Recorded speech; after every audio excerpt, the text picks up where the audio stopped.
महात्मा गांधी ने आज़ादी के पहले और उसके बाद भी मसूरी का दौरा किया था। इस पहाड़ी नगरी में उनकी यात्रा की स्मृतियां आज भी लोगों के दिलों में जीवित है। गांधी जी ने यहां से न केवल राजनीतिक संदेश दिया बल्कि सामाजिक चेतना का भी प्रसार किया था।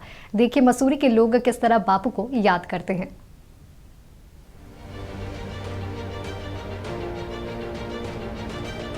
महात्मा गांधी का मसूरी से खास नाता रहा है। अक्टूबर 1929 में गांधी जी पहली बार मसूरी आए।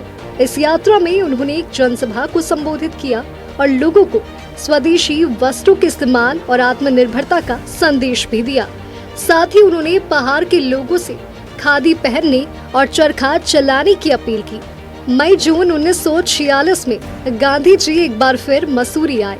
ये यात्रा मुख्य रूप से स्वास्थ्य लाभ के लिए थी। इस दौरान उन्होंने बिरला हाउस हर्मिटेज में 10 दिन बिताए। उनकी तस्वीरें और यादें आज भी लोगों ने संभाल कर रखी है।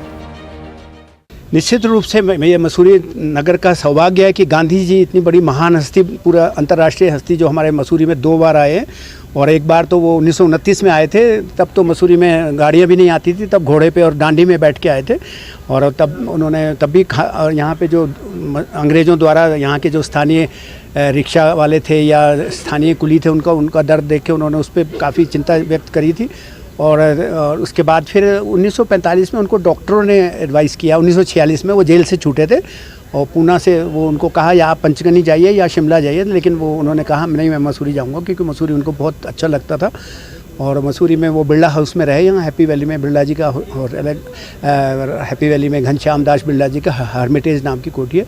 तो गांधी जी प्योरली उन्होंने जो पत्रकार उनके साथ भी आए या अंतर्राष्ट्रीय प्रेस यहाँ आती थी, उनको सबको कहा कि मैं यहाँ प्राइवेट विजिट हूँ, मैं कोई इंटरव्यू नहीं दूंगा। गांधी जी ने मसूरी की खूबसूरती की दिल से सराहना की।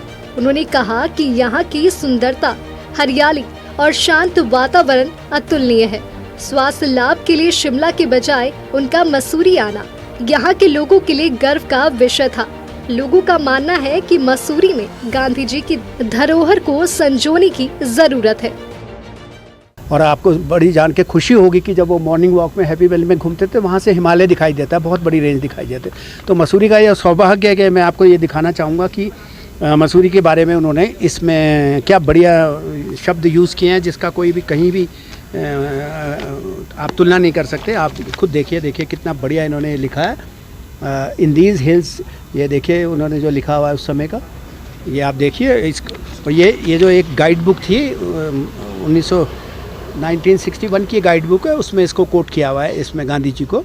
और गांधी जी की आत्मकथा में तो बहुत ज़्यादा है, जो बीजी तेंदुलकर ने उनकी 1953 में जो 7-8 वॉल्यूम में छपी है, तो 7th नंबर का जो वॉल्यूम है उसमें उनकी मसूरी यात्रा का पूरा वर्णन है और उसमें पूरी डिटेल में दिया गया, जो उनसे पत्रकारों ने कई तरह के सवाल पूछे। आज मसूरी एक लोकप्रिय पर्यटन स्थल बन चुका है और हर तरफ आधुनिकता की झलक दिखती है।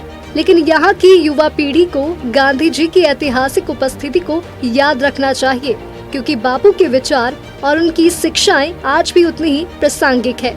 सुनील सोनकर, नक्षत्र न्यूज, मसूरी।